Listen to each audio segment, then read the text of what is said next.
I'm speaking to Justus van Pletzen, CEO of the FIA, Financial Intermediary Association. Justus, RDR is not all about investments. No, as mentioned this morning, Rhiannon, I think RDR include all disciplines of the insurance industry. That includes life risk, investments, which even, I think, include at this stage healthcare, advice and so forth, employee benefits.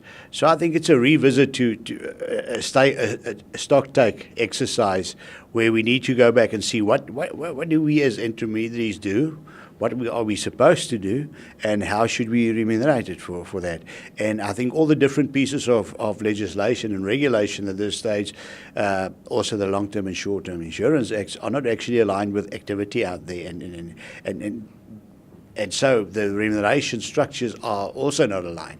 So it's a bit going back to the drawing board and see where do we fit in and what is fair. What is fair to the consumer, and in the distribution process, what is fair to intermediaries. We shouldn't see it in isolation. I think that RDR also, the insurers, they are not excluded in the process because obviously they've got their methods in terms of how they distribute it to brokers. There are incentives. That's probably also the cause for unwanted business practice, and that leads to abuse in the marketplace. So we shouldn't see it in isolation. There are myths, two myths. One being that brokers are excluded in TCF. We're not. We're part of it. Outcome 4 actually gives us the opportunity to engage with insurers again and redefining where do we interact with our joint clients then, if we can say that. But what culture should we embrace in our relationship? Similar to the RDR, it's not only applicable to the remuneration of brokers, but also to the remuneration and incentives of agency forces, management, and all those who contribute towards the process. So we can see it, and we have to see it as a positive thing happening in the industry, because we tend to go to the negative side, but if we look at it in a positive way, yes, surely. It's once again taking the industry to the next level. Yeah, I think there was also another myth, and that's we've got to cut the income of brokers in the process. A lot of insurers might have that in mind, depending on where they are at this stage, depending also on what discipline, from what perspective you talk about. But the intention of RDR is not to pay brokers less fees or commission or whatever it might be in future. It's just to align the process properly and to get to a fair, to quantify advice, intermediary service, and pay the broker a fair deal in the end, which can lead up to more commission or fees in future. How big is the role of the FIA in the discussions around RDR?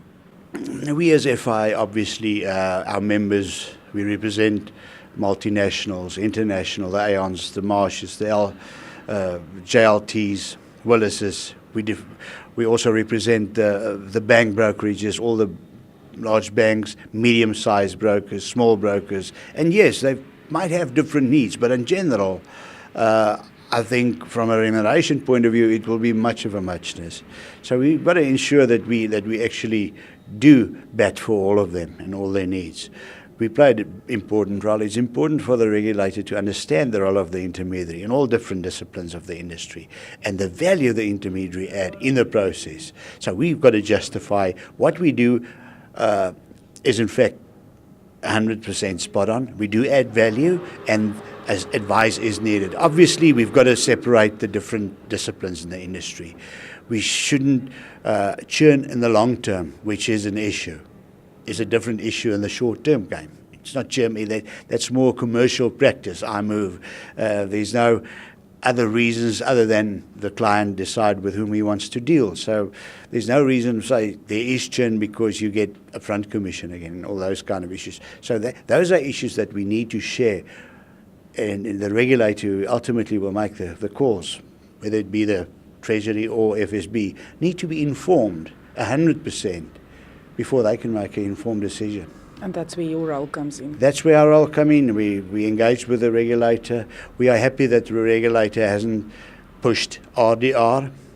They consult in the process. They've got the benefit of hindsight, what happened in Australia and the UK and the negative impact it had from an advice point of view. So fact of the matter is they've got that benefit, and with our input, I'm pretty sure that we can get to a scenario where we can tell our members, listen, at least in future you will run sustainable, profitable practices.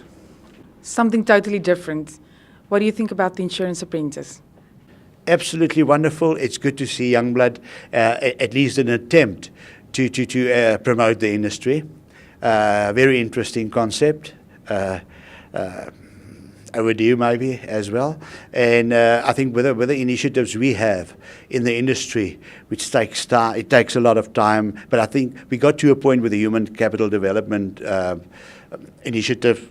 We're on the run. They're busy with surveys to see where the gaps are in the industry and where the holes are we need to actually fill up, and also transformation, which is part of that. And I think this is actually a perfect opportunity to position and to say, listen, we as an industry will make a difference. Well done, and congratulations with that initiative. Thank you, Justus. Thank you, Rianette.